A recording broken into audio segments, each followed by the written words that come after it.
volverán. Vivir con Cristo, más dulce cada día será. Y vivir con Cristo, más dulce cada día será. Cada día con Cristo me llena de perfecta paz.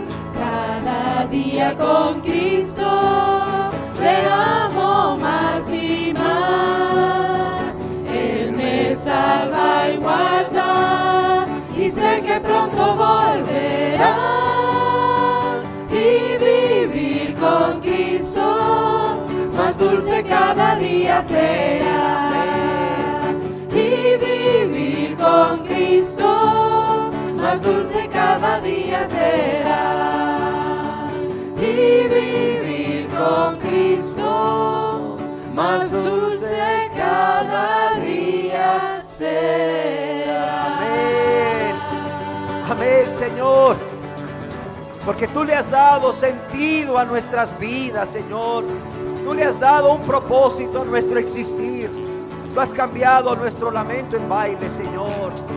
Aleluya. Por eso te alabamos, Señor.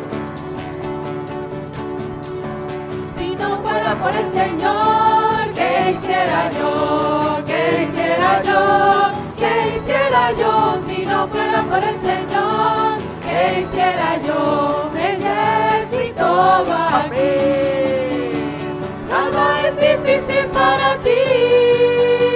Nada es difícil para ti.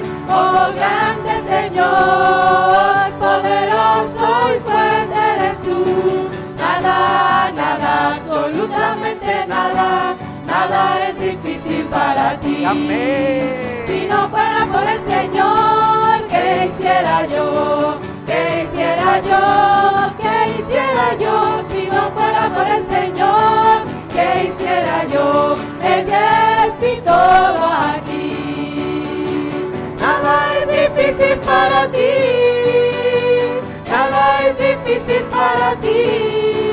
Oh grande Señor, poderoso y fuerte eres tú. Nada, nada, absolutamente nada, nada es difícil para ti. El Señor me llenó de gozo, puso paz en mi corazón. El Señor me llenó de gozo, puso paz en mi corazón. Puso paz en mi corazón, puso paz en mi corazón. El Señor me llenó de gozo, puso paz en mi corazón. Pero qué felicidad, pero qué felicidad, cantando todos en coro a nuestro Padre Celestial. Pero qué felicidad, pero qué felicidad, cantando todos en coro a nuestro Padre Celestial. El Señor me llenó de gozo, puso paz en mi corazón. El Señor me llenó de gozo, puso paz en mi corazón. Puso paz en mi corazón, puso paz en mi corazón. El Señor me llenó de gozo, puso paz en mi corazón. Pero qué felicidad, pero qué felicidad, cantando todos en coro a nuestro Padre Celestial. Pero qué felicidad, cantando todos en coro a nuestro Padre Celestial. El gozo del Señor mi fortaleza es. El gozo del Señor mi fortaleza es. El gozo del Señor mi fortaleza es. Y su gozo sin medida Él me da. Me da agua de vida, se no tengo más. Me da agua de vida, se no tengo más. Me da agua de vida, se no tengo más. Y su gozo sin medida Él me da.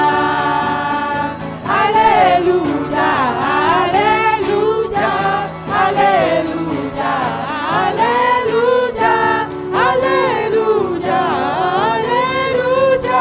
Y su gozo sin medida Él me da. El gozo del Señor mi fortaleza es. El gozo del Señor mi fortaleza es. El gozo del Señor mi fortaleza es. Y su gozo sin medida Él me da. Me da agua de vida, que no tengo más. Me da agua de vida, que no tengo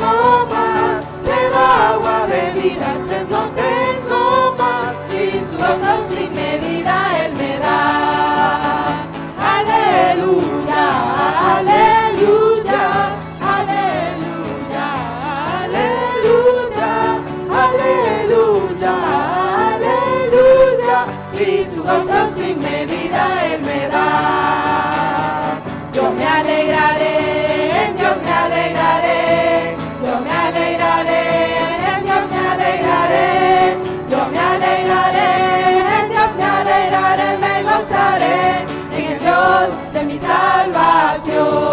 Yo me alegraré, en Dios me alegraré.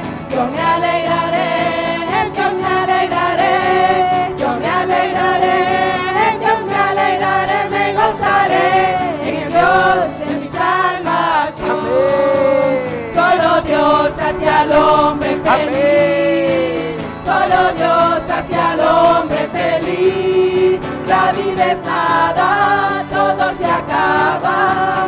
Solo Dios hace al hombre feliz. La vida es nada, todo se acaba. Solo Dios hace al hombre feliz. Solo Dios hace al hombre feliz. Solo Dios. Solo Dios hace al hombre feliz. Solo Dios. La vida es nada, todo se acaba.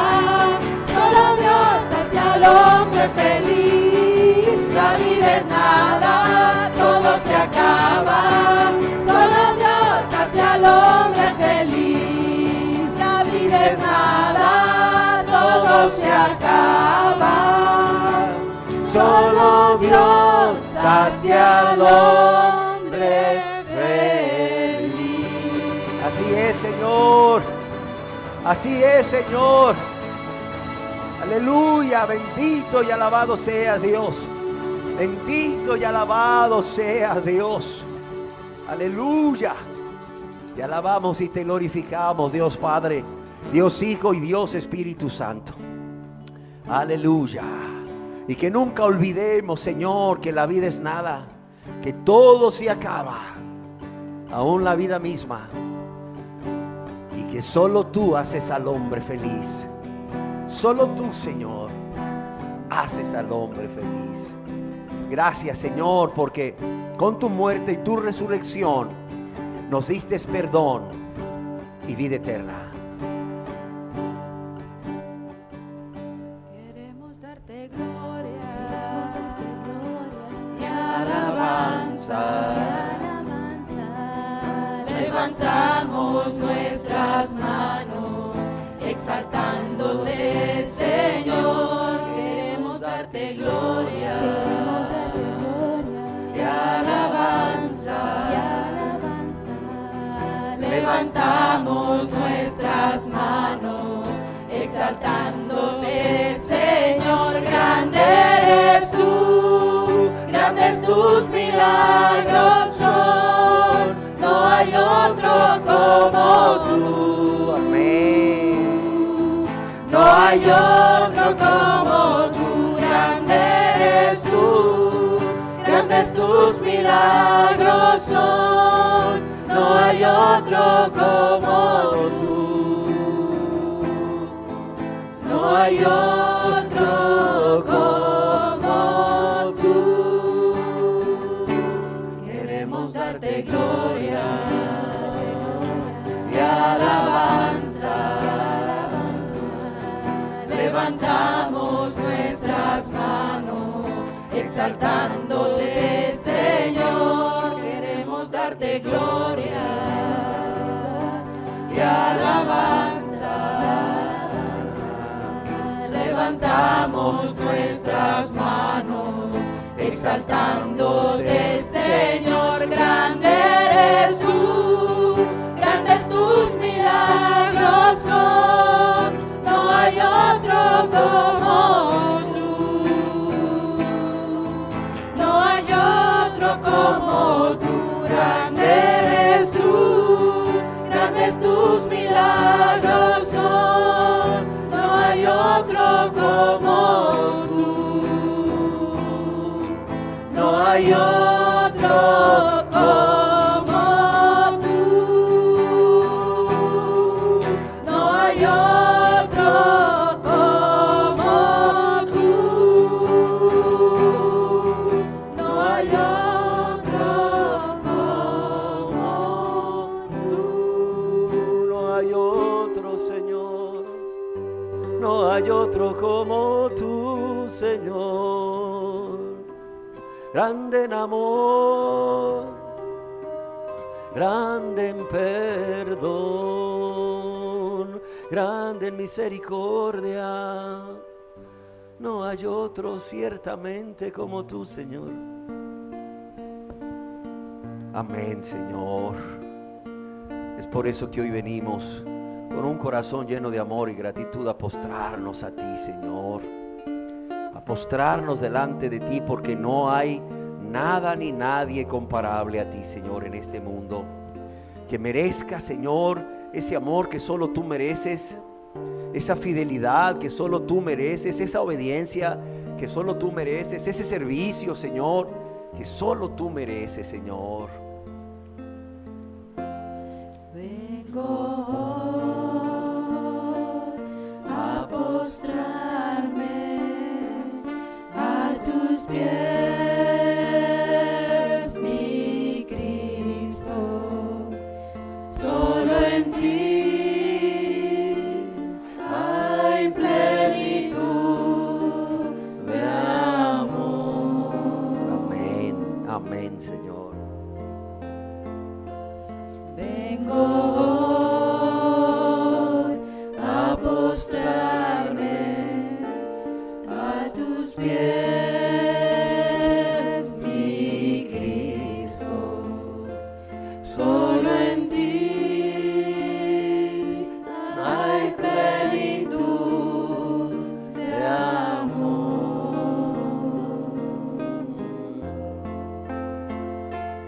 No hay nada, no hay nadie comparable a ti. Me deleito adorándote, Señor.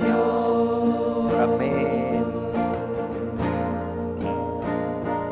No hay nada, no hay nadie comparable a ti. Me deleito adorándote, Señor. Amén, amén. Vengo a postrarme a tus pies, mi Cristo. Solo en ti hay plenitud de amor. No hay nada, no hay nadie comparable a ti. Me deleito adorándote, Señor. No hay nada, no hay nadie comparable a ti, Señor.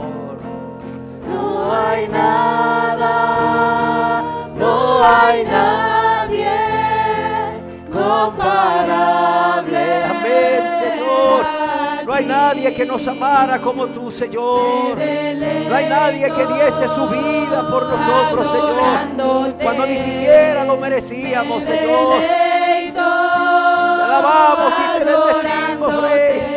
Te alabamos y te bendecimos, Jesús. Adorándote, Señor.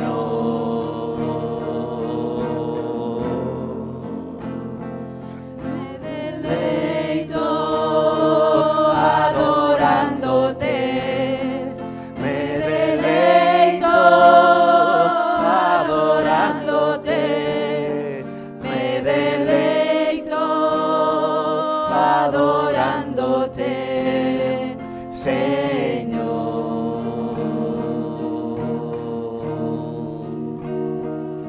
Me deleito adorándote. Me deleito adorándote, Jesús, Jesús. Que nuestras vidas sean para adorarte, Señor. Que nuestras vidas sean para adorarte, Señor. Que vivamos para ser esos adoradores en espíritu y en verdad que tú buscas, Señor. Porque para eso nos has lavado y limpiado, para eso nos has perdonado. Y Señor, es lo menos que podemos hacer, Señor, después de tanto amor y de tanta misericordia, Señor. Exaltarte, precioso, precioso Cordero de Dios.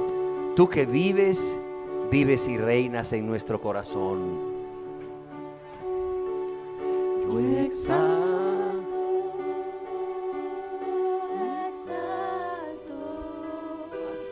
al precioso Cordero de Dios.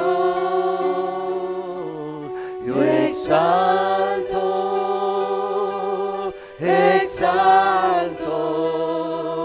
al precioso Cordero de Dios, al que vive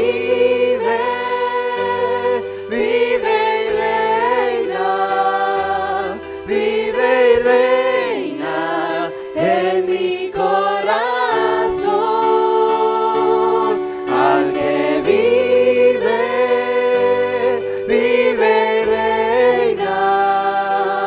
y reina en mi corazón.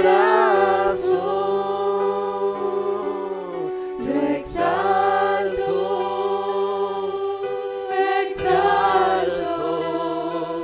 al precioso Cordero de Dios. Yo exalto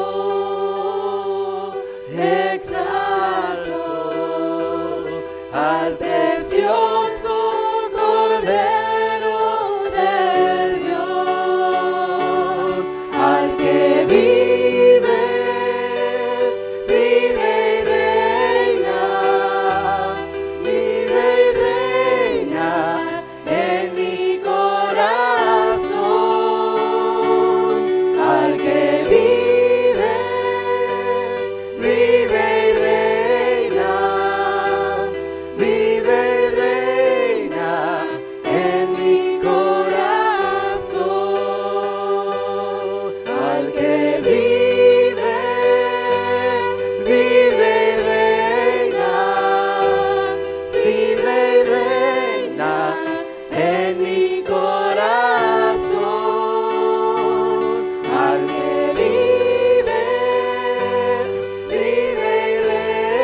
que vive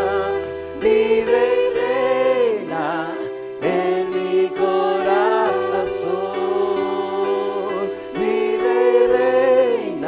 en mi corazón, vive y reina en mi corazón, vive y reina en mi corazón, vive y reina en nuestro corazón. A Jesús sea la gloria, a Jesús sea la honra, a nuestro Rey y Salvador. Aleluya, aleluya, aleluya. Amén, amén. A ti sea la honra y la gloria, Dios. A ti sea la honra y la gloria, Jesús, Dios vivo y verdadero. A ti sea la honra y la gloria, Dios Espíritu Santo. Para eso estamos aquí primeramente, para alabarte y glorificarte. Porque tú eres Dios, nuestro Dios. Pero eres Dios. Bendito y alabado seas. Bendito y alabado sea, Señor, que antes que todo nuestro mayor deseo, nuestro mayor anhelo sea darnos a ti, Señor, y darte lo mejor de nosotros, entre ello nuestra alabanza y adoración. Es por eso que hoy estamos aquí primeramente, para darte un poquito de lo tanto que nos has dado, nuestra alabanza, nuestra adoración, Señor. Gracias por tu amor y así sea, Señor. Así sea. Amén.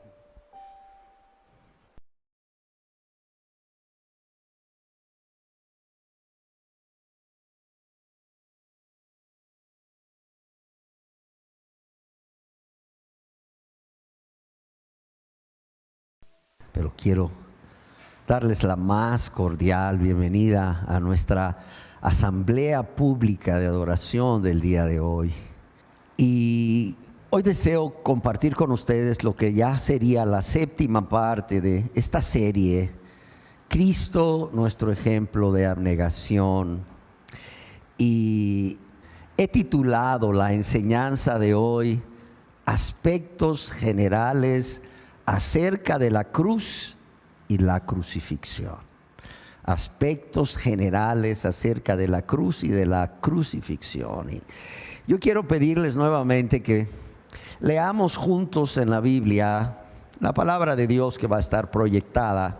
Ese texto que hemos venido leyendo, que escribió el apóstol Pablo a los filipenses y que por cierto hemos dicho es un canto que cantaban los cristianos de esa iglesia primera o primitiva, la iglesia del primer siglo, y que está en Filipenses capítulo 2, versos 5 al 8, en donde leemos: haya pues en vosotros este sentir, no otro, este sentir que hubo también en Cristo Jesús, el cual, siendo en forma de Dios, no estimó el ser igual a Dios como cosa que aferrarse.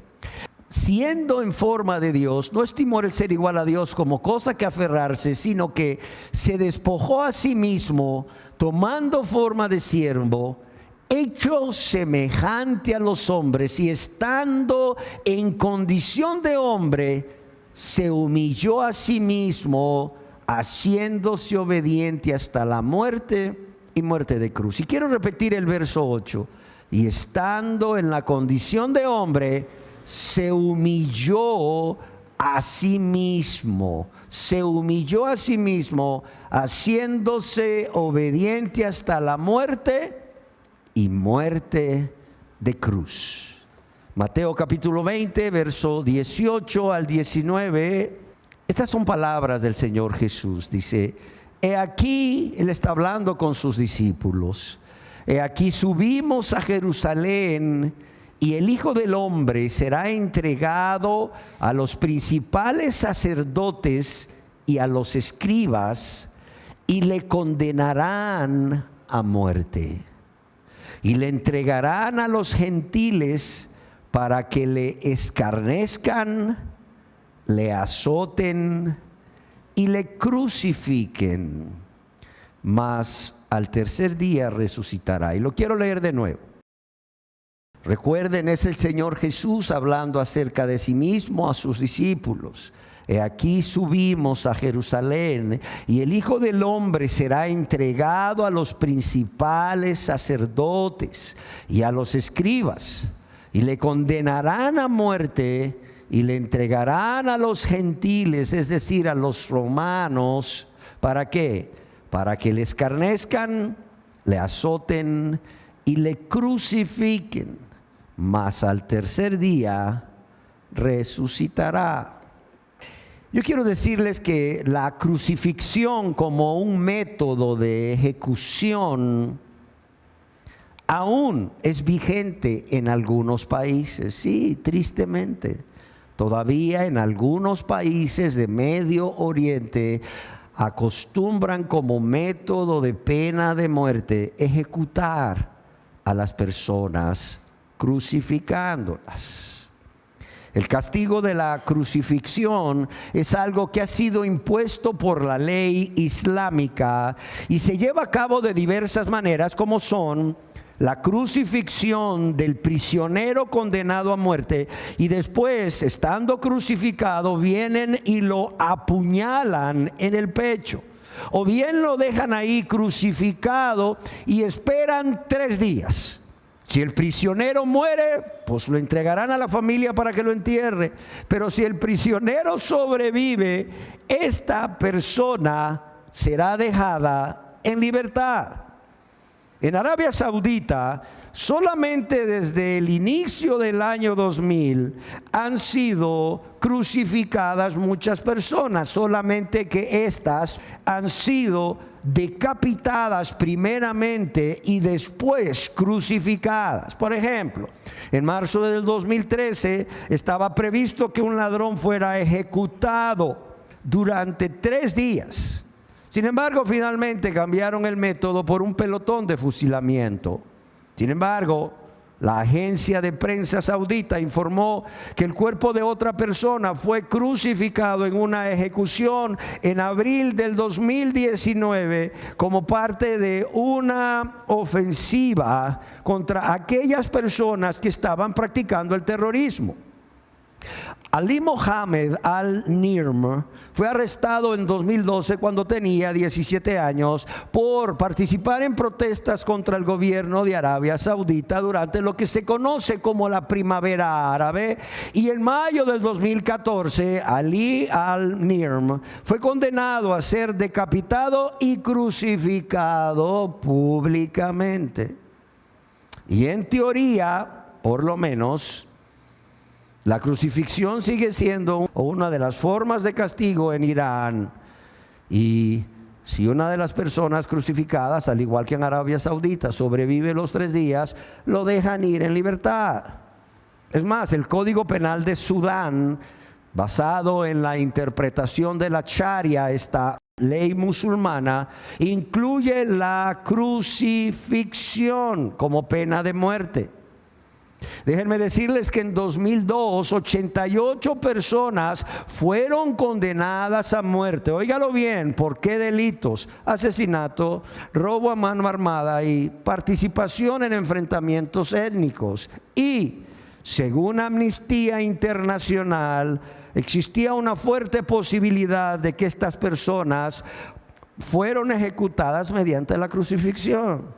Algunos se preguntan por qué en estos países árabes musulmanes pues hay muy pocos robos, hay muy pocos asesinatos a mano armada, y es que vienen y los atrapan y pues pareciera que ahí los derechos humanos no funcionan mucho, y lo que hacen es que los crucifican, es decir, hacen un espectáculo público, porque como veremos más adelante, eso es la crucifixión. Es un espectáculo público, está diseñado para que todo el mundo lo vea, y cuando lo vea se llene de temblor, se llene de terror. No, eso yo no lo voy a hacer, porque si lo hago termino en lo mismo, así de sencillo.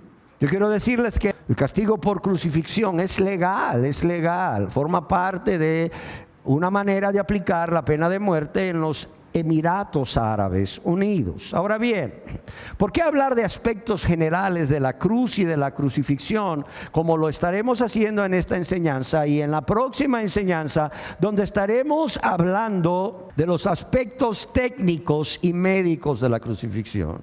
Para que cuando hablemos de la crucifixión de Jesús, todos podamos entender a profundidad, óigalo bien, todos podamos entender a profundidad. O sea, ¿qué es lo que realmente el Señor Jesús vivió cuando fue crucificado? Y es que, amados y amadas, yo quiero decirles que no podemos dejar de hablar de la crucifixión y la cruz por 2 razones muy importantes también. Porque la salvación espiritual de los pecadores está relacionada con la cruz y la crucifixión. Como ya leímos allá en Mateo 20, capítulo 18 y 19, Jesús sería condenado a muerte y Jesús sería entregado a los gentiles. ¿Para qué? Para que le escarneciesen y le azotaran y le crucificaran.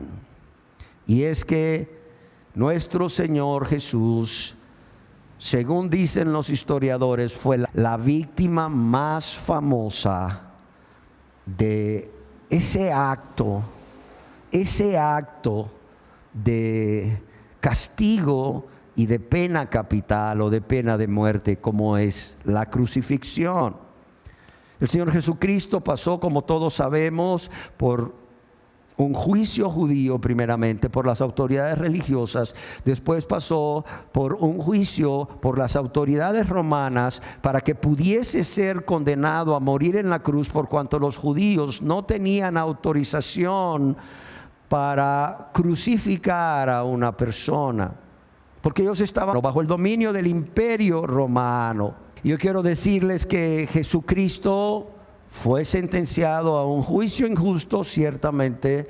Fue crucificado siendo justo, pero todo esto porque fue la voluntad del Padre que así fuese, y porque Él, como leímos, se humilló a sí mismo, haciéndose obediente hasta la muerte, y muerte de cruz. Y lo hizo muriendo en esa cruz en nuestro lugar. ¿Para qué? Para salvarnos de la ira de Dios y de la condenación eterna. Y la segunda razón es porque las personas leen en la Biblia muy rápidamente y sin detenerse a pensar qué implica esto de la crucifixión. Primeramente, yo quiero decirles que no tenemos el hábito de la lectura. A ver, ¿cuántos libros leyó usted en primaria? ¿Cuántos libros? Yo no me acuerdo haber leído libros. Y en secundaria, ¿cuántos libros leyó? Algunos dirán, bueno, es que era obligatorio leer El Quijote de Miguel de Cervantes Saavedra. Yo solo leí uno, El Principito de Anthony de Saint-Exupéry, un libro en toda la secundaria. Esa es nuestra exposición o nuestra experiencia en cuanto a lectura de libros. Por eso cuando venimos y queremos leer este libro maravilloso inspirado por Dios como es la Biblia, tenemos serios problemas para leerlo. Se nos dificulta sacar la idea principal de un versículo o de una serie de versículos que forman parte de una historia, como por ejemplo la historia del rico y Lázaro, o la conversión de Zaqueo. Y es por ello que es frecuente que las personas lean la Biblia de corrido, como decimos. Lean la Biblia muy rápidamente y sin detenerse a pensar qué implica esto de la crucifixión. Es más, si yo les digo, escríbanme crucifixión, ¿cuántos le escribirían correctamente? Y no solo eso, las personas dicen de manera superficial o de manera tan ligera, Cristo murió por mí en la cruz, sin haberse detenido a pensar ¿qué implica todo esto? Usted le pregunta a una persona que le dice a usted, yo lo acostumbro a hacer, yo les digo bendiciones, me dice amén, le digo amén, me gustó ese amén, le digo yo, como una forma de introducirme en el evangelismo. Oiga, ¿usted se congrega en algún lugar? Sí, me dice, yo voy a la iglesia tal. Qué bueno, le digo yo. O sea que usted es cristiano, o usted es cristiana. Sí, dice, ¿verdad? Sí, le digo, y cuénteme, le digo, ¿cómo hizo usted para convertirse en un cristiano? Es que soy salvo por la gracia de Dios. Dice, Cristo murió por mí en la cruz. Y yo a veces pienso, esta persona que dice esto y cree esto, ¿realmente sabe la magnitud de lo que sucedió en esa cruz cuando el Señor Jesús fue crucificado? Seguramente no. Seguramente no.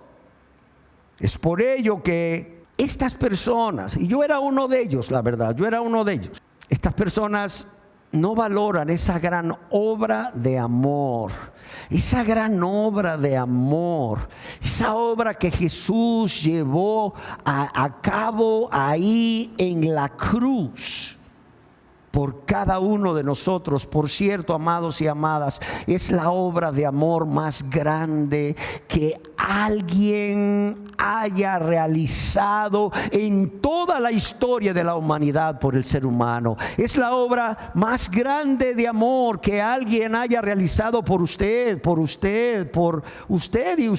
y por mí. ¿Sí me entiende? Yo recuerdo cuando era niño. Yo recuerdo en la Semana Mayor, donde el Viernes Santo, ¿verdad? sacaban de la Iglesia Católica esa imagen que según ellos representa a Jesús cargando una cruz. Yo recuerdo que siendo un niño de 5 o 6 años lloraba. Yo lloraba cuando miraba yo a lo que representaba esa persona, ese hombre que iba ahí encorvado, cargando una cruz. Eso me impactaba de tal manera que yo lloraba. Pero el problema es que a los 6 años lloraba y a los 14 años ya había empezado a ingerir bebidas alcohólicas. Ya había empezado la práctica sexual. Oiga, qué cosas. A los 6 años lloraba ante la imagen del crucificado y a los 12, 13 años yo ya era un joven, un adolescente que estaba metido en la práctica de pecado. Y así pasa hoy en día. No pasamos de llorar, no pasamos de emocionarnos, vemos una película, leemos, no lo sé, un libro y lloramos. Pero ¿qué pasa con nosotros? ¿Del llorar nos convertimos? ¿O del llorar pasamos o seguimos en una vida de práctica del pecado? Como lo hizo su servidor por muchísimos años, hasta los 30 y pico de años. Amados y amadas, yo quiero que a través de estas enseñanzas entendamos lo terrible, lo grave que era ser condenado a morir en una cruz, a morir crucificado, para que entonces podamos valorar lo que Jesús hizo por nosotros. Porque todo eso que vamos a estar viendo más adelante, que Él sufrió, fue por cada uno de nosotros. Como dice uno de los cantos, fue por mí. Fue por mí. Y el día que hablemos de la muerte física de Jesús en la cruz, yo les voy a estar pidiendo, de antemano se los digo, que piensen, eso fue por mí, eso lo padeció por mí. Como dice el canto y como dice la Biblia, fue por mí para perdonarme, fue por mí para hacerme libre. Libre para amar, libre para poder vencer al pecado y libre para hacer el bien. Amén. Y es que lo terrible y grave que era ser condenado a morir en una cruz, lo vemos desde la definición misma de la crucifixión. Y es que la crucifixión, para comenzar, es un método de castigo. Óigalo bien. Es un método de castigo. Es un método de pena capital o pena de muerte, en donde se ata o se clava a la víctima en una gran viga de madera transversal, y esta a su vez en una viga vertical, y se deja colgada ahí durante varios días hasta que finalmente muere por pérdida de sangre o por agotamiento y asfixia. Y yo quiero decirles que según la definición de la crucifixión, es posible que sea la forma de castigo, la forma de tortura, la forma de muerte más cruel, más dolorosa y más humillante que el ser humano haya inventado hasta el día de hoy. Óigalo bien. ¿Para qué se realizaba la crucifixión? Primeramente, para convencer a las personas que la presenciaban, porque como les decía, la crucifixión era un evento público. Es más, se informaba a qué día, a qué hora y en qué lugar se iba a crucificar a una persona. Y se estimulaba a la gente a asistir. Las multitudes asistían porque era un espectáculo para ellos.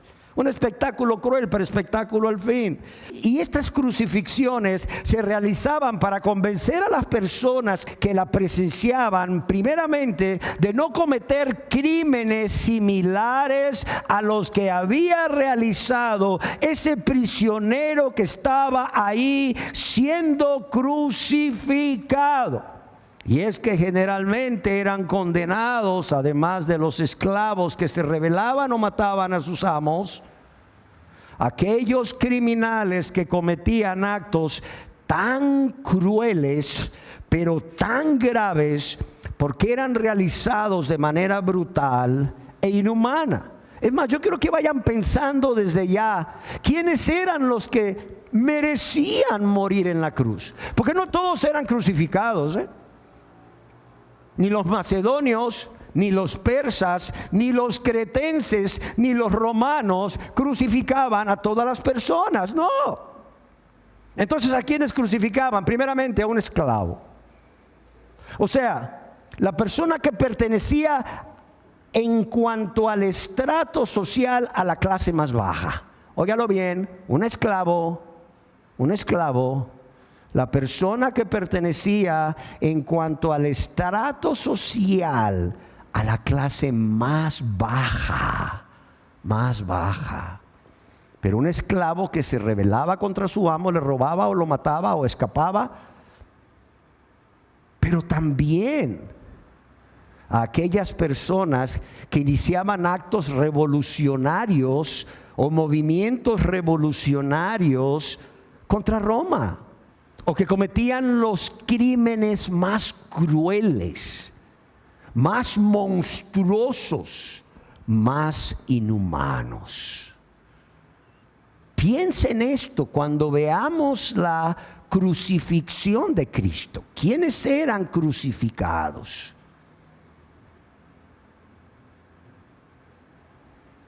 Es más, no solamente las personas eran crucificadas para convencer a otros que estaban ahí siendo testigos de la crucifixión, que no se les ocurriera realizar crímenes brutales de esa manera, o rebelarse a sus amos, sino tampoco rebelarse contra el imperio romano, iniciando una revuelta o un movimiento revolucionario. ¿Por qué? Porque si lo hacían, ellos ya sabían dónde iban a terminar. Iban a terminar crucificados en un espectáculo horroroso, cruel, doloroso y público. Es por ello que las personas que presenciaban la crucifixión temblaban. O sea, les inundaba un miedo, les inundaba un pánico. Y es que esta muerte estaba diseñada para ser lenta, para ser dolorosa. La agonía de la muerte estaba diseñada para ser lenta, para ser dolorosa, para ser humillante. Es más, de ahí viene la muerte insoportable. Nosotros decimos, ¿saben qué? Tengo un dolor de cabeza insoportable. Bueno, ¿de dónde viene la palabra insoportable? Que no lo aguanto. De aquí, del dolor que padecían los condenados a muerte por medio de la crucifixión. Ahora, ¿por qué era cruel y dolorosa? Porque además de que el reo ya había sido azotado previamente y había pasado por el dolor de la flagelación y había sido obligado, como veremos más adelante, a cargar la viga transversal de la cruz, que pesaba aproximadamente unas 100 libras, otras pesaban hasta 125 libras, sobre sus hombros. Y de ser, imagínense, clavado ahí en un palo lateral, que como veremos más adelante se llama patibulum. ¿Saben qué otra cosa sucedía mientras la persona estaba crucificada? Tenía una seria dificultad para respirar. Y eso hacía que la agonía fuera mayor. Pero no solo eso. Mientras estaba clavado allí en la cruz agonizando, aquellas personas aquí o que me están viendo que le tienen miedo a los insectos, yo quiero decirles que los insectos venían, todo tipo de insectos venían y se les paraban ahí en las heridas, contaminando las heridas. Pero los insectos venían y se le paraban en la nariz y se les metían en la nariz. Los insectos venían y como la persona estaba sedienta y generalmente respiraba a través de la boca porque se le hacía difícil respirar y tenía la boca abierta, los insectos venían y se le metían en la boca. Pero también los insectos venían y se le metían en los oídos.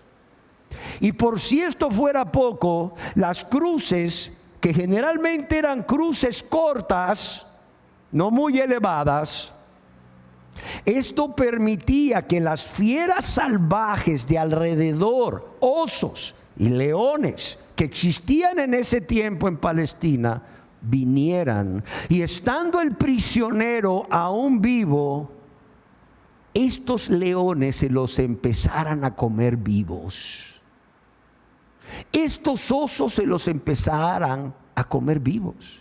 Pero también cuando había un crucificado, se nos dice en la historia que los buitres, las aves carroñeras que estaban en los basureros, salían volando. Ya cuando todas las personas se habían ido, los espectadores de la crucifixión se habían ido y solo quedaban los soldados ahí vigilando al prisionero condenado a morir en la cruz hasta que muriera, porque eso era lo que la ley romana indicaba. Venían no solo las fieras salvajes, a las que los cuales los soldados les permitían comerse el cuerpo del crucificado aún vivo, sino que venían los buitres y se ponían sobre lo que se conoce el patíbulum o la viga transversal y empezaban a picotearle los ojos vivos.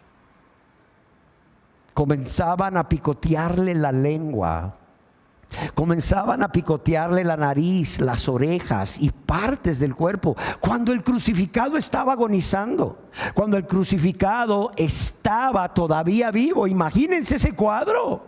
Claro, ¿a quién no iban a convencer de que no cometiera un delito? Era fácil no convencer a personas que no se rebelaran contra Roma de esa manera. Porque yo pregunto, levante la mano aquí el que quisiera haber sido crucificado, o el que quisiera que en un país de esos de Medio Oriente musulmán le crucifiquen. Nadie, estoy seguro. Ahora, pero también la crucifixión era el medio de tortura, de castigo y de muerte más humillante. ¿Por qué razón? Porque la víctima, el prisionero, era exhibida desnuda, completamente desnuda, sin excepción. Por eso yo les decía que ya olvidémonos de aquella imagen que pintan del Señor Jesús crucificado con una cruz, con 4 gotitas de sangre, con un rostro que parece más bien un actor de Hollywood, con un trapito ahí que le cubre sus partes íntimas. No, olvídese. Cuando crucificaron al Señor Jesús, los soldados romanos no iban a hacer una excepción con Él.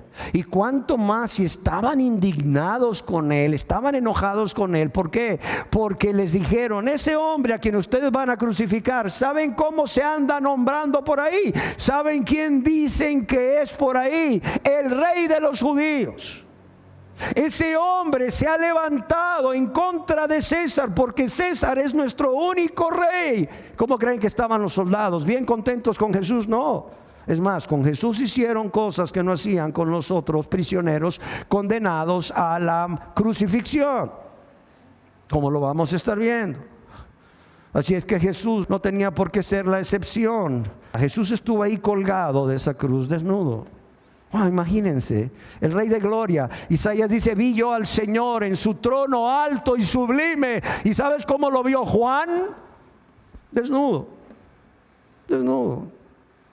No sé si alguna vez mientras andaban juntos y Jesús se bañaba en un río con ellos, se desnudaba completamente. No lo sé, pero una cosa sí te puedo asegurar, que Juan ese día y aquellas mujeres que estaban ahí acompañándole, incluyendo su madre, ¿sabes cómo lo vieron ese día ahí colgado? Desnudo. Por eso es que era humillante. Lo más humillante que te puede pasar a ti es que te vean desnudo y más públicamente, siendo un espectáculo público. ¿De dónde se origina la crucifixión? Probablemente se originó en Asiria. Sin embargo, existen evidencias de que los piratas que atacaban los barcos griegos eran crucificados en el puerto de Atenas en el siglo 7 antes de Cristo. También se dice que este método de la crucifixión fue utilizado como una forma ya establecida o común de ejecución por los persas en el siglo 6 antes de Cristo. En su forma inicial, en Persia, la víctima o el prisionero que era condenado a sufrir este castigo y muerte por crucifixión era atado a un poste o era atado a un árbol, usualmente de manera elevada para que sus pies no tocaran la tierra. Y era atado así, de esta manera, sus dos manos así, les clavaban ahí a nivel de las muñecas o de las manos, generalmente las muñecas y los pies, en un solo tronco o en un árbol. ¿Por qué estaban levantados del suelo? Porque los persas consideraban que el fuego y el suelo eran santos, y que esa persona era tan mala, ese criminal era tan malo, la persona que estaba siendo crucificada era tan mala, que su cuerpo no merecía tocar el suelo santo. Yo quiero decirles que la primer crucifixión de una persona que ha sido registrada en la historia es la de Polícrates. ¿Quién era Polícrates? Era el tirano de una isla llamada Samos, que estaba allá en el mar Egeo frente a Asia Menor. Y este rey fue ejecutado en el año 522 a.C., precisamente por los persas, para luego su cadáver ser crucificado. La crucifixión, de una forma u otra, también fue usada por los macedonios, los cartagineses y también los egipcios, o como un método de ejecución más bien, porque Alejandro, el conquistador Alejandro Magno, Alejandro el Grande, que era de Macedonia y había visto cómo se crucificaban las personas, introdujo esa práctica en Egipto, pero también en Cartagena en el siglo IV. Es más, está registrado en la historia que Alejandro llegó a crucificar hasta 2,000 personas que habían sido supervivientes al ataque de la ciudad fenicia de Tiro, que estaba ubicada en una isla. Y fueron los cartagineses precisamente los que introdujeron en Roma, óigalo bien, en el siglo III, este método de ejecución como es la crucifixión. Y aunque los romanos no inventaron la crucifixión, vaya que sí la perfeccionaron. Y la perfeccionaron para que fuese el método más cruel, el método más lento, el método más doloroso, el método más humillante de castigo, de tortura y de muerte. Es más, se dice que el dolor y el sufrimiento que una persona podía padecer era este. Hoy podemos decir que el dolor más grande que una persona puede padecer, ¿cuál es? El dolor de una mujer cuando está dando a luz, ¿sí o no? Los dolores de parto. Pero en aquel entonces no eran esos. Eran los dolores que padecía el prisionero crucificado. Y en los territorios conquistados por el Imperio Romano, la crucifixión también llegó a ser un método de ejecución. ¿Y a quienes ejecutaban? Como ya dijimos, a los esclavos, luego para matar a los extranjeros que violaban la ley de manera gravísima, a los revolucionarios y también a los enemigos del Estado, los que se levantaban ahí en una revuelta o en una guerra de guerrillas. La ley romana usualmente protegía a los ciudadanos romanos de la ejecución a través de la crucifixión, excepto aquellos soldados que fueran desertores. ¿Cuál es la imagen más antigua que tenemos de una crucifixión? Esa imagen es lo que se conoce como el grafito de Alexámenos. Probablemente no se note muy bien, pero no se preocupen, porque tenemos también el dibujo. Este es un grafito que fue encontrado en una taberna en Italia, en donde hay aquí un hombre que está adorando a un asno, a un burro que está crucificado, y hay unas palabras aquí escritas en griego. Ese grafito fue encontrado en Puteoli, Italia, y data de la época del emperador Trajano o Adriano, prácticamente a finales del primer siglo después de Cristo, comienzos del siglo II. Ahora, esto que ustedes pueden ver aquí, ahora lo vamos a ver en un dibujo para que lo entendamos. Aquí está Alexámenos, aquí hay una cruz y aquí está un burro. ¿Y saben qué dice aquí? Aquí dice, en forma de burla para los cristianos que adoraban a Cristo, quien había muerto crucificado, dice, Alexámenos respeta y presenta adoración a su Dios. Yo quiero decirles que a pesar del uso frecuente por parte de los romanos de la crucifixión, los horrores que esta producía, porque ya les decía que cuando las personas miraban todo aquello que estaba padeciendo el crucificado, desde que lo azotaban y le destrozaban la espalda hasta que lo hacían cargar en aquel clima caliente, ese madero, esa viga que pesaba aproximadamente 100 libras, áspera, en su piel destrozada de todo el cuello y la espalda, hasta cuando lo miraban ser clavado y que luego vinieran estos animalitos ahí a meterse en su boca, en su nariz, en sus ojos, y luego posteriormente supiesen de que de esa persona no quedaba nada, óigalo bien, más que los huesos.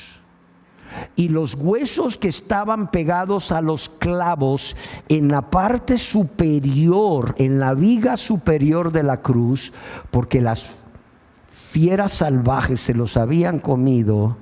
Estos horrores que sentía la gente llevaron a decir a algunos prominentes romanos como Cicerón que el castigo más cruel y repugnante era la cruz. Cicerón llegó a escribir: la sola mención de la cruz debería estar muy alejada, no solo del cuerpo de un ciudadano romano, sino de su mente, sus ojos y sus oídos. Y en otra parte escribió: es un crimen atar a un ciudadano romano. Azotarlo es una maldad.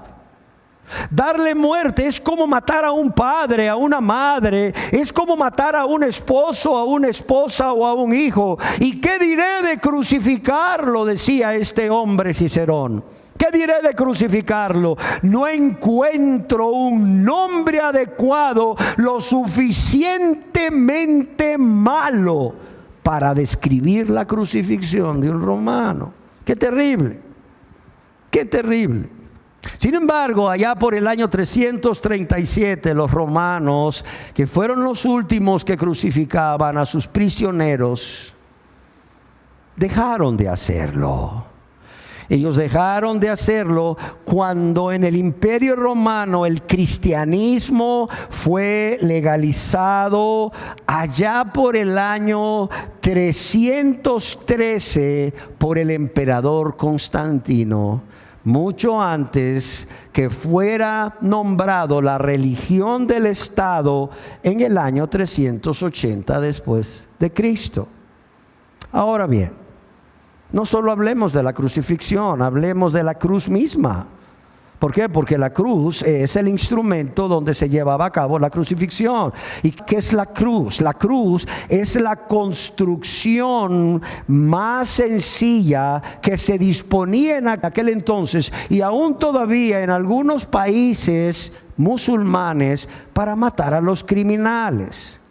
Una cruz entera pesaría aproximadamente 135 kilos, aproximadamente 300 libras. Pero la viga transversal no sería tan pesada, pues esta era la única que cargaba el preso o el prisionero, y pesaba entre unos 75 a 125 libras, aproximadamente 100.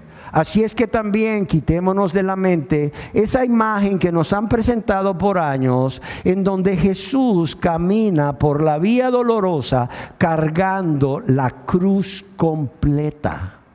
No podía cargar una persona deshidratada, una persona que había perdido sangre y que en ese momento ya tenía un shock hipovolémico grado 1 entrando a grado 2, cargar 2 piezas de madera o un pesado madero que pesara 300 libras, caramba. Ni Jesús, verdadero hombre en ese momento, ni ningún otro hombre, ni ningún otro prisionero. Entonces solo estaban obligados ¿a qué? A cargar el patíbulum, que más o menos pesaría aproximadamente entre 10 libras.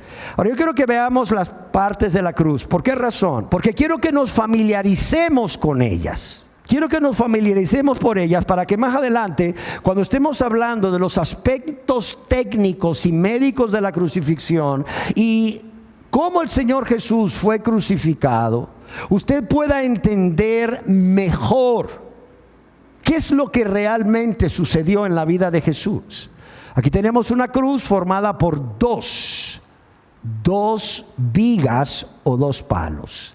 Esta es la viga vertical, está llamada palo, ¿verdad?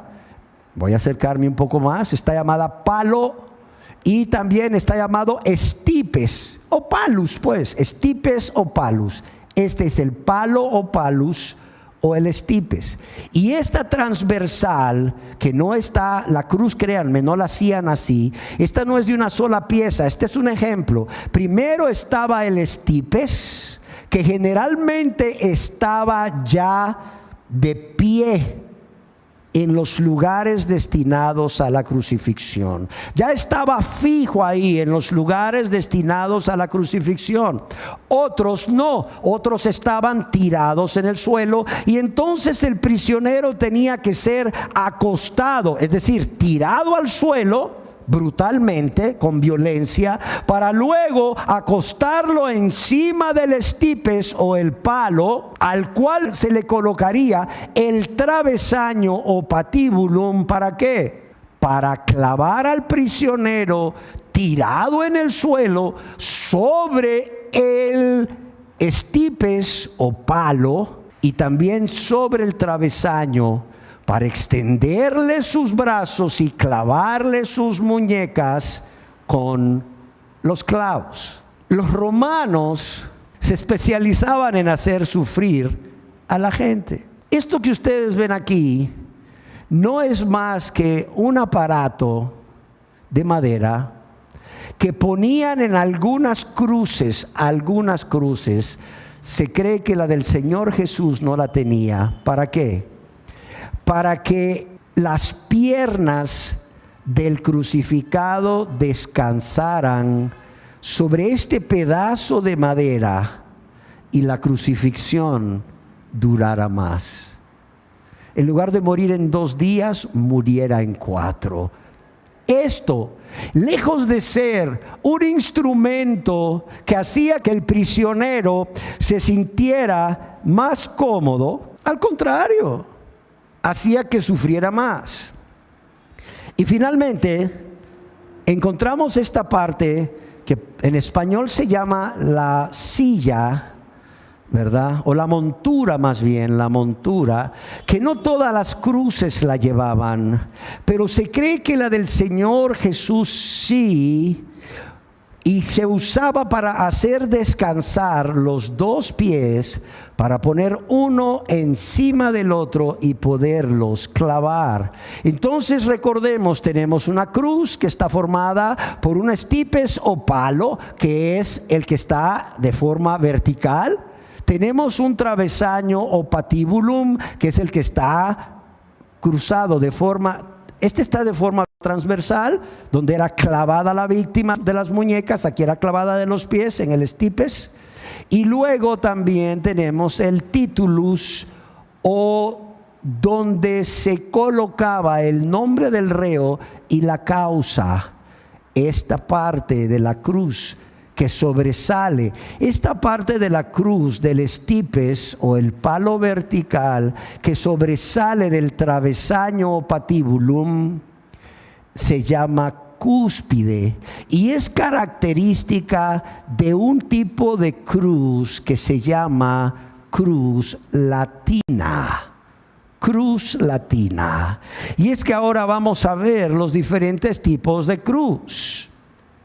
Yo quiero decirles lo que ya les dije, que al principio los persas, ellos crucificaban a los prisioneros en un palo prácticamente, o en un árbol si no tenían palo. Y esta se llamaba cruz simplex o cruz simple. Posteriormente fueron los romanos quienes le añadieron este segundo palo, el palo transversal, haciendo con ellos una cruz en forma de ¿qué letra? En forma de la letra T. Es por esto que esta cruz se llama la cruz comisa o más popularmente la cruz Tau. Era una cruz baja donde los pies de la persona que era crucificada quedaban nada más a unos centímetros al ras del suelo.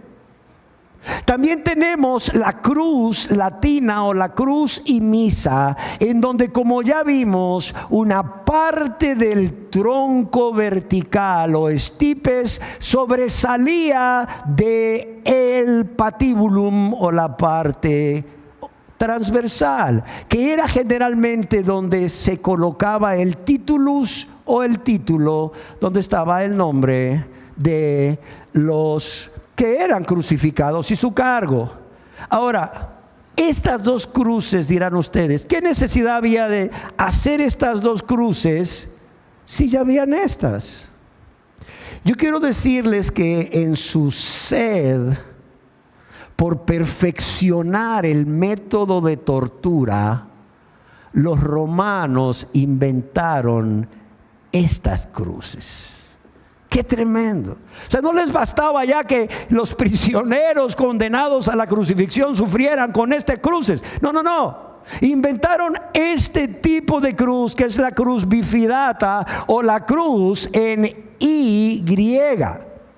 Y en las bifurcaciones ahí sujetaban o clavaban los respectivos brazos del prisionero.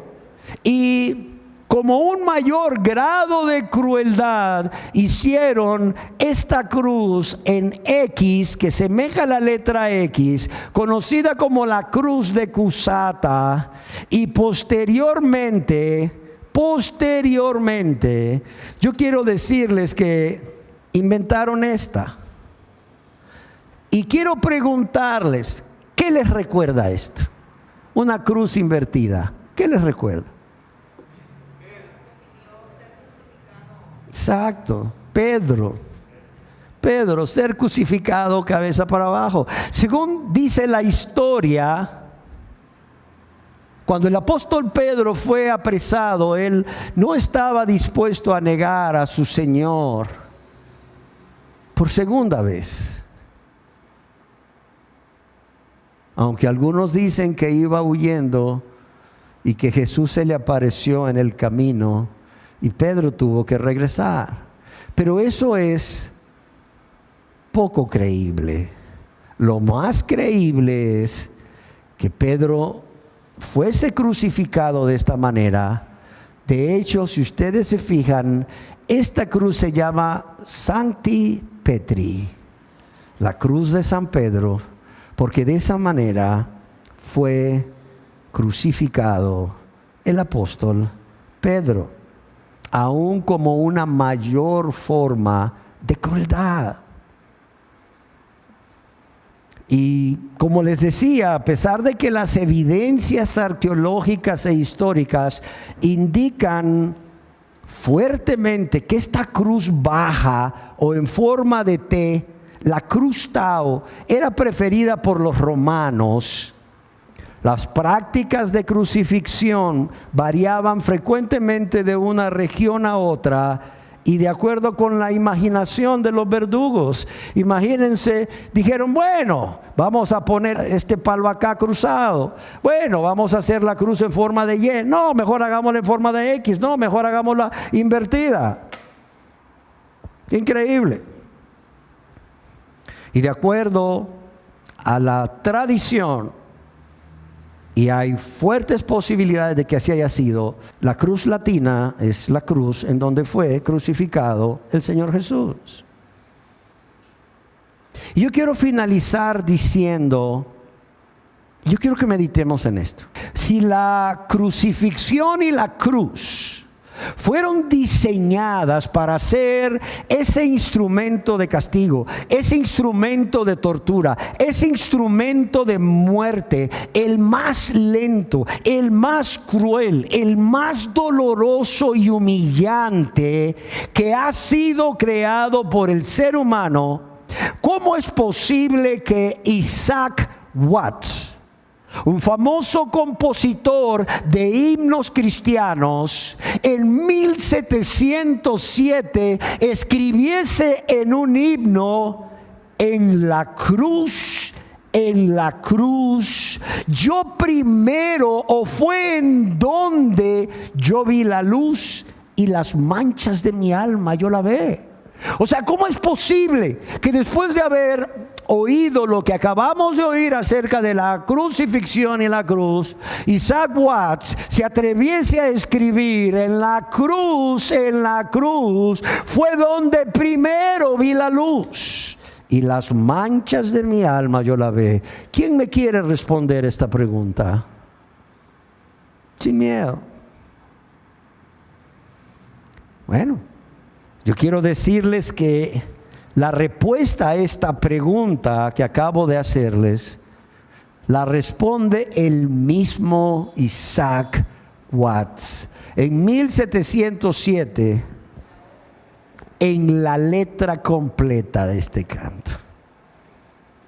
Este himno que dice: me hirió el pecado, fui a Jesús, mostréle mi dolor. Perdido, errante, vi su luz, bendíjome en su amor. Y dice el coro: en la cruz, ahí fue donde primero vi la luz, y las manchas de mi alma yo la ve.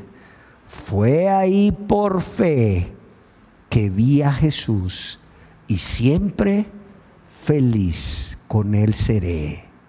Sobre una cruz vi al Señor. Por fe, cuando Él murió, en Él probé su grande amor y mis culpas Él perdonó. Venció la muerte con poder y a gloria se exaltó.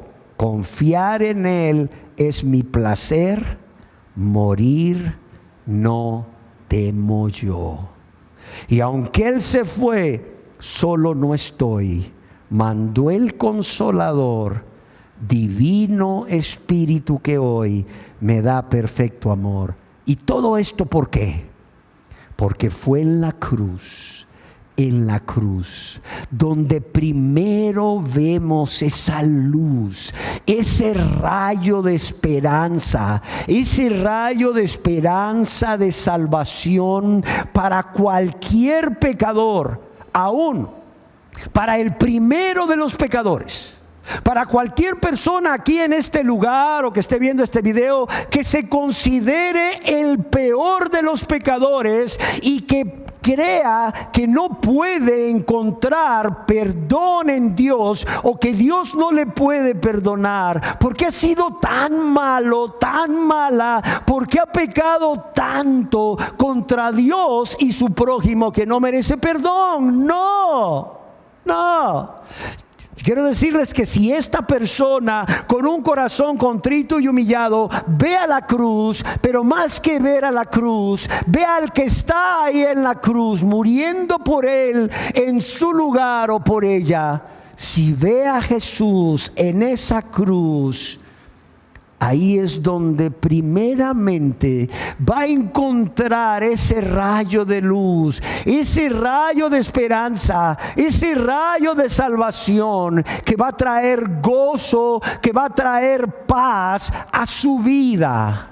No porque los problemas se van a acabar, no, espérate. Todo mundo tiene problemas, se convierta o no se convierta. Es más, yo te puedo asegurar, a diferencia de personas que me dicen, es que yo no me hago cristiano, porque cuando a mí me han dicho que las personas se hacen cristianas, les vienen un montón de problemas. Sí vienen problemas, vamos a ser perseguidos por causa de Jesucristo. Pero yo te voy a decir una cosa, esos problemas que vienen a los cristianos no son nada comparados, primero, con la gloria venidera que ha de manifestarse, y dos, con los problemas que tienen los que no son cristianos. Yo te lo puedo asegurar. Amén. La persona puede decir, como dice Isaac Watt, qué gran amor el de esa persona que está ahí en esa cruz muriendo por mí en mi lugar. Qué gran amor me está demostrando esa persona que está muriendo en esa cruz por mí, que está recibiendo ese castigo por mí. Pero también puede decir, confiar en Él es mi placer. ¿Cómo no voy a confiar en Jesús? Oiga, si dejó el cielo, dejó la gloria, y después de haber oído todo lo que es la crucifixión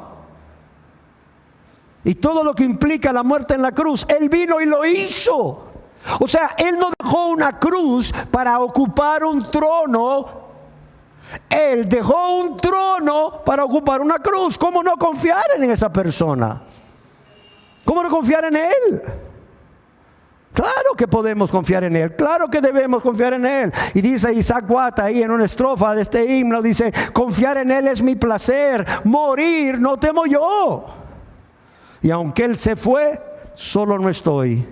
Mandó el Consolador, Divino Espíritu que hoy me da perfecto amor. Cerremos nuestros ojos. Y cerremos nuestros ojos no para invitarle a usted a hacer algo descabellado o que usted tema que le inviten a hacer, como repetir una oración o pasar al frente. No. Yo solo quiero que cerremos nuestros ojos para que meditemos en lo que acabamos de oír. En lo que acabamos de oír. En lo que acabamos de oír acerca de la crucifixión, ese método de castigo cruel, ese método de tortura lento y doloroso, ese método de muerte lento y doloroso, humillante, que solo les era concedido a los esclavos, a las personas de la clase más baja de la sociedad, a los revolucionarios, pero también a los criminales que cometían los pecados más viles o más crueles, más inhumanos. Y piensa cómo el Señor Jesús, sin ser esclavo, sin ser revolucionario como lo quieren hacer ver hoy, o sin ser un criminal, el justo murió en esa cruz. ¿Sabes para qué? Para que tú pudieras ver un rayito de esperanza, para que tú mirases a Cristo en esa cruz muriendo por ti en tu lugar y dijeras, Señor, ya entendí, yo no debo de hacer nada, a lo que tú me mandas más bien es a dejar de hacer, a creer, a confiar. Y confiar, Señor, no es otra cosa más que dejar de intentar, ya ceder, ya no más tratar de ganarme la salvación a través de obras o a través de mis esfuerzos. Solo confiar en que Cristo Jesús, la víctima más famosa de la crucifixión, murió en esa cruz en mi lugar, en mi lugar.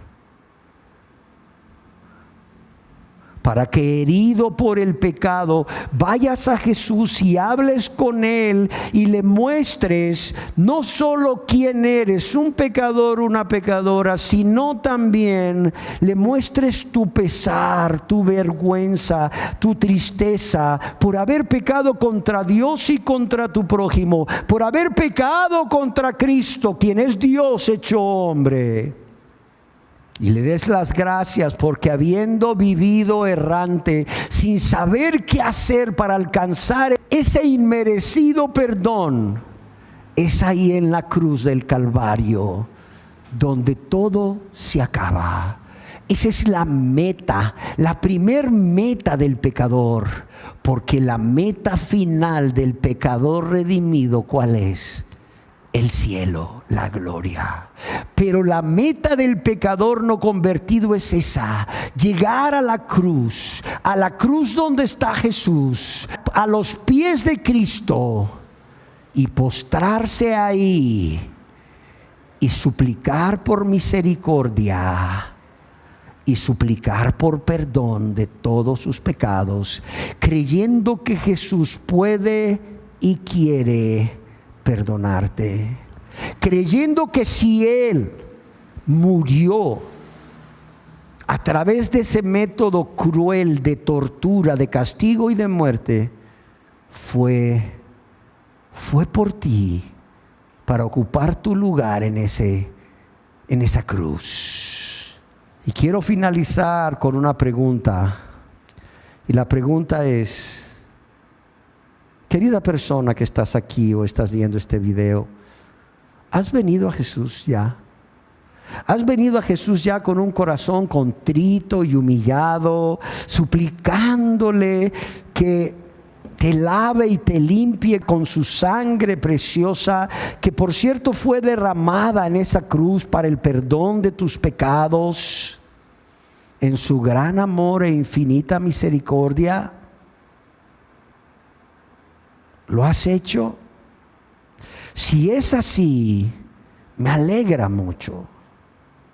Y me alegra mucho y hay gozo en el cielo, porque cuando tú te arrepentiste y creíste en Jesús, hubo gozo en el cielo. Pero me alegra porque has tomado la mejor decisión de toda tu vida. Pero si no es así, ¿qué esperas para hacerlo? Yo te pregunto, ¿qué esperas para hacerlo? ¿Qué te impide? ¿Qué te impide?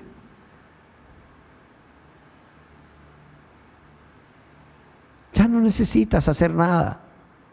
Como veremos más adelante, ya fue hecho todo. Es más, tú ya lo sabes, ya fue hecho todo por Cristo. ¿Qué necesitas? Más que venir a Él con un corazón contrito, un corazón con pena, con vergüenza, con tristeza, por haber pecado tanto contra ese ser que solo te ha amado, y vaya de qué manera te ha amado, que solo ha procurado tu bien y el de tus seres queridos. Pero también con un corazón humillado, con vergüenza, porque habiéndote Jesús amado, mira cómo le has pagado. Habiéndote Jesús amado, mira cómo le has pagado. Y ya no esperes más, solamente si este es tu estado, si este es verdaderamente tu estado, si en ti hay un corazón lleno de pesar, de vergüenza, porque sabes quién eres, un pecador, y contra quién has pecado, contra Dios y tu prójimo, y a la verdad, sientes vergüenza porque Dios te ha amado tanto y mira cómo has pecado. ¿Sabes qué es lo único que tienes que hacer? Solo postrarte ante Él y decirle: Señor, aquí estoy. Yo no puedo hacer nada.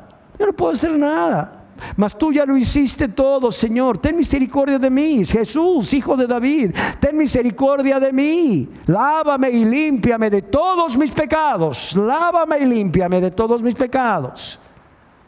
Hazme un hijo de Dios, una nueva criatura, y ayúdame, Pon en mí el querer como el hacer por tu buena voluntad, para cada día caminar esa vida agradable a ti, esa vida que te honra, esa vida que te glorifica, esa vida que tú mereces que viva, esa vida que tú mismo me diste ejemplo de cómo se debe de vivir. Porque te amo, porque te amo. Porque te amo con todo mi ser y quiero amarte hasta el final.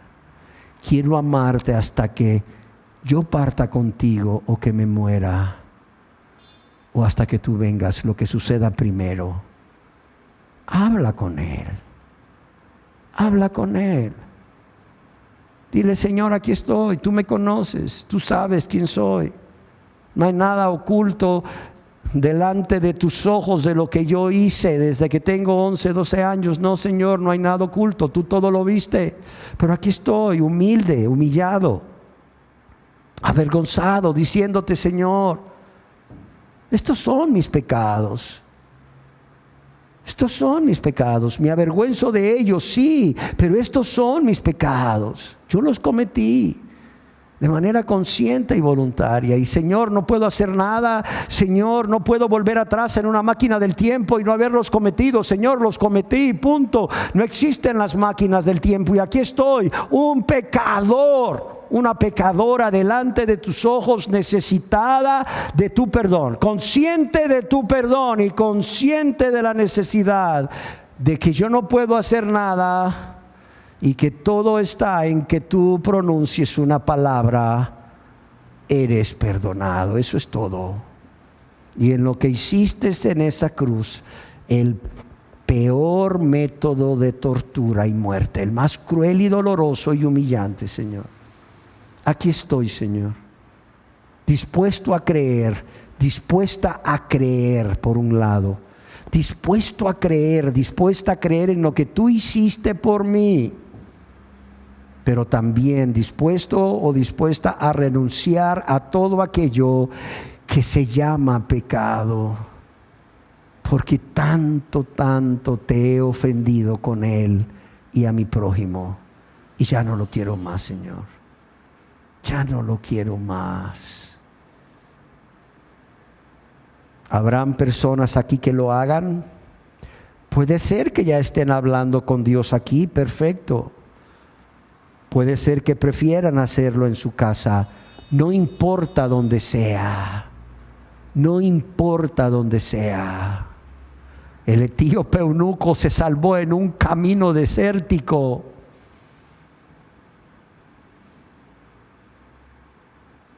Jesús está en todo lugar. ¿Cuánto más si tú estás dispuesto a decirle lo que Él ha venido esperando oír de ti durante todos estos largos años? No importa dónde, no importa cómo, sentado, de pie, acostado, de rodillas, no importa. Lo que importa es cómo está tu corazón. ¿Está contrito y humillado? ¿Realmente estás consciente de lo que has hecho? Y la necesidad de ser salvo, pero también la necesidad de renunciar a esa vida de pecado. Perfecto. Todo lo que necesitas es buscar un lugar a solas, aquí o en cualquier lugar, y decirle a Jesús: Señor, aquí estoy, tal como soy de pecador, sin más confianza que en tu amor y en lo que hiciste por mí. Ya que tú me llamas a venir, Cordero de Dios, aquí estoy, Señor, lávame y límpiame. Amén. Gracias, Dios. Gracias, Dios, por esta palabra que nos ilustra, esta palabra que nos instruye, pero también esta palabra que prepara nuestros corazones para realmente entender el gran amor que tú nos demostraste en la cruz. Pero también gracias por este llamado que tú estás haciendo a las personas para que realmente ya dejen de verse a ellos mismos y a ellas mismas y te vean a ti. Ya dejen de pensar que tienen que hacer algo para agradarte. No, Señor. Lo único que pueden hacer para agradarte es venir con ese corazón avergonzado y triste, por haber pecado contra ti y su prójimo, dispuestos a no volverlo a hacer con tu ayuda y dispuestos a suplicar perdón a Jesús, a ti, oh Dios, creyendo que tú puedes, si quieres, perdonarles y que lo vas a hacer si su corazón es sincero al pedir ese perdón. Padre, yo quiero que hables a las personas, aún después de que nos vayamos de aquí. Quiero que sigas tratando con estas personas, Señor, hasta que estas personas lleguen postrados a los pies de la cruz, a los pies tuyos, Señor, suplicando misericordia y creyendo que tú quieres tener misericordia de ellos. Es más, creyendo que si su súplica de perdón ha sido de corazón, ha sido sincera, en ese mismo momento que terminaron de suplicarte por ese perdón, por esa grande salvación, tú los has perdonado, Señor. Sin sentir calores, sin sentir sudores, sin sentir nada, Señor, solamente creyendo en ti, creyendo en tus promesas, Señor. Yo te lo pido en el nombre de Jesús. Amén.